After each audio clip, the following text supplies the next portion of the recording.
Dabawenyo, the unwavering spirit of standing together as one. Together we are Davao. Together we are unstoppable. 88 years strong, one Davao and going strong.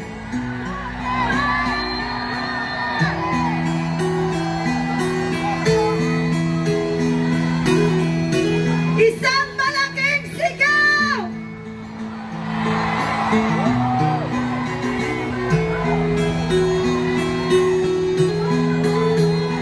Duterte!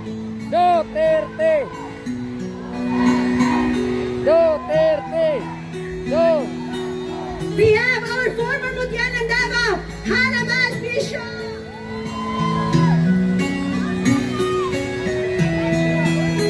At sino naman ang nagsabing walang supporter? Si Tatay Digong! O, iba!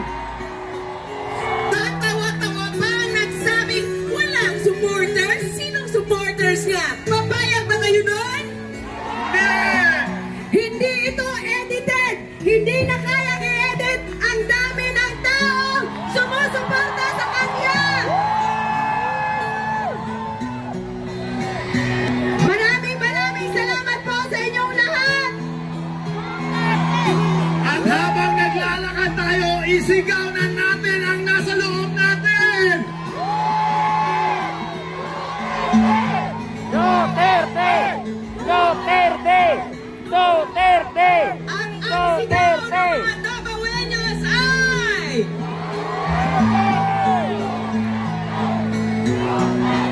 We will never get tired until you are home in Davao! Tatay Digong! We are waiting for your comeback time!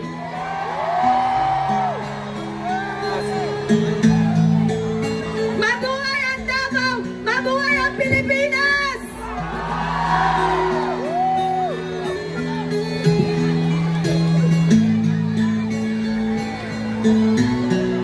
Daghang salamat sa inyong sakripisyo, sa inyong mataganinang adlawon just to join this event, this very momentous event. Something unique that we celebrate our 88th araw ng Davao. This is a very special moment for everyone. Today, we made a history that the people will never forget! Today is the day when the world will never forget who we stand for as Davaoenos! Mga kababayan, nakita nyo po itong rally sa Davao. Solidarity Walk for President Rodrigo Roa Duterte. Ang dami mga kababayan, libo-libo ito. Nakakagulat at grabe yung ng balahibo ko. Napakaraming supporter ni Tatay Digong. Lagi nilang sinasabi, wala daw supporter si Tatay Digong at bumaliktad na daw lahat. Ano itong nakikita natin mga kababayan? Napakarami.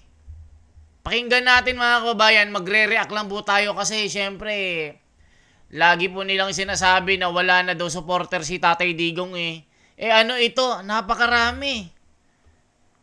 Masyado nilang pinapasama si Tatay Digong.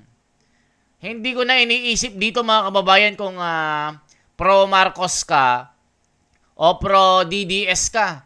Ang mahalaga dito, magkaisa tayo na ipanalangin si PRRD na makauwi. Yun lang po ang ating sinasabi dito. Tapos binabasyo pa ako. Nagsilbi din na mga mabuti si Tatay Digong at ginawa lang ang kanyang trabaho. Pakinggan po natin itong nakakakilabot na rally doon. Napakarami talaga mga kababayan.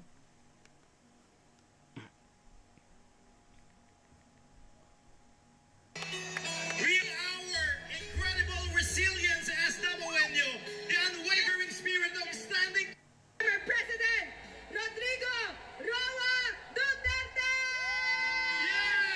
Isang malakas na sigaw! Real our incredible resilience as Davaoenyo, the unwavering spirit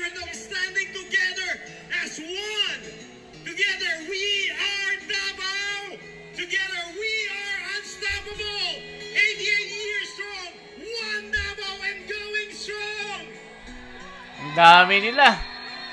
Nakakakilabot. Isang malaking sigaw! Nagkakaisa sila mga kababayan, no? Nakakaiyak ito. Ayun, no, sumigaw na. Grabe, nakakabinging sigawan ito. We have our former Mutyanan Davao, Hanaman Bishop! Ngayon yung sabihin na walang supporter si Tatay Digong, napakarami. Walang supporter si Tatay Digong! Iba! Oh, Tawa-tawa pa nagsabing walang supporters? Sinong supporters niya? Papayag ba kayo nun? oh. Napakarami mga kababayan. Kaya ni Edith, ang dami ng tao sumusuporta sa kanya! Hindi na kayang i-edit. Ang dami ng tao na sumusuporta sa kanya. Maraming salamat po sa inyong lahat! Grabe mga kababayan. At habang naglalakad tayo, isigaw na natin ang nasa loob natin! Nakakakilabot. Ang dami nila. Ayun, oh, gumaganon po, oh. Dude. Grabe ito mga kababayan.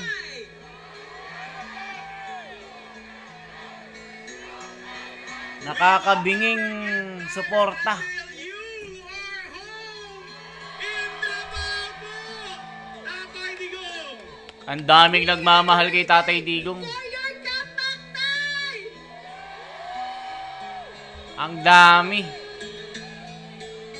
Mabuhay ang Davao! Mabuhay ang Pilipinas! Napakarami po talaga nga nagmamahal kay Tatay Digong. Hindi na po talaga may kakaila na maraming supporter si Tatay Digong. Kasi nung mga nakaraan mga kababayan ayaw pa nilang ipakita na talagang solid sila na maka Duterte. Naglalabasan na talaga yung solid na DDS dito. Na ang tanging hinihiling mga kababayan ay makabalik si Tatay Digong para makita ng mga kababayan natin. Sabik na sabik nang makita si Tatay Digong dito mga kababayan. Nakita nyo naman yung kanyang ginawang pagdisiplina sa mga Pilipino. Ngayon naglalabasan po ang libo-libong mga tao na nagmamahal kay Tatay Digong. Grabe na ito mga kababayan. Talagang pinapakita ang suporta kay Tatay Digong. 1,000% na sinasabi nila. Uwi ka na Tatay Digong. Uwi ka na, uwi ka na. Kaya mga kababayan, anong masasabi nyo dito? Dito hindi na pinag-uusapan dito kung DDS ka o pinklawan ka o loyalista ka. Ang pinag-uusapan dito yung pagmamahal sa bayan. Pagmamahal na kailangan magkaisa. Na talagang isang diwa, isang puso, isang katawan. Talagang grabe ang pagmamahal nila kay Tatay Digong. Kaya mga kababayan, i-comment nyo. Anong masasabi nyo? Kasi po talagang bawat lugar po sa Pilipinas ay may mga nagsasagawa ng mga solidarity walk na pinapakita na mahal nila si PRRD. Sa kabila ng may mga kalaban si PRRD, mas maraming supporter si Tatay Digong na naniniwala na ginawa lang ang kanyang trabaho, mga kababayan. Na sana makauwi na dito at kung may kasalanan man, dito na litisin sa ating hukuman, sa Korte Suprema, sa batas ng Pilipinas, hindi doon sa batas ng mga banyaga ng mga puti na wala namang alam na kinalaman sa mga nangyayari sa ating bansa. Wala na dito mga kababayan yung pinag-uusapan, loyalista ako, DDS ako.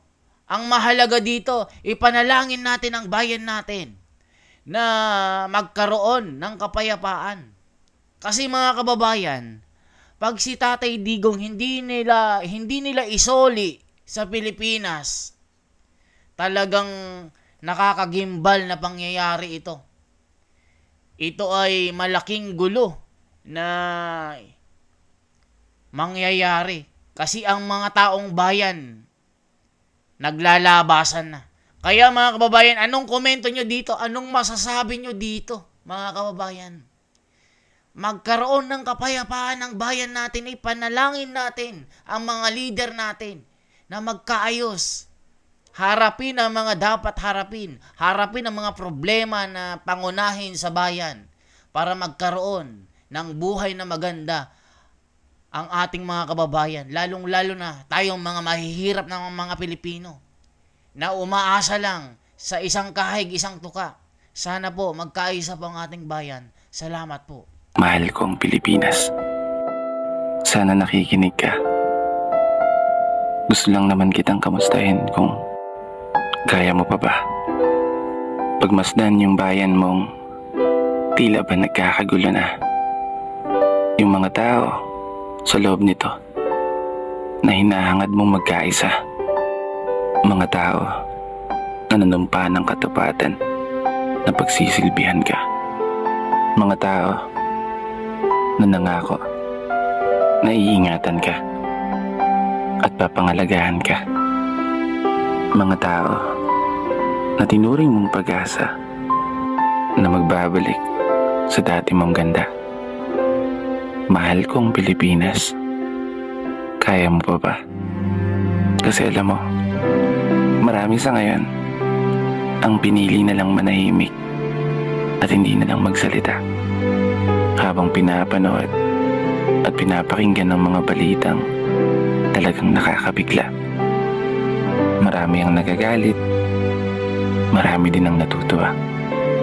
May ilan na nagbubunyi, ngunit may ilan din na gusto nang magwala. Marami ang nasaktan, marami din ang naging masaya. Dahil sa wakas ay nakamit ang hustisya na hinihintay nila. Laban sa isang tao na dati ring nag-alaga sa'yo. Isang tao na kilalang palamura at pinansaghan ding walang modo. Isang tao na handang mamatay o pumatay ng kahit sino, alang-alang sa kapakanan ng bawat Pilipino. Mahal kong Pilipinas.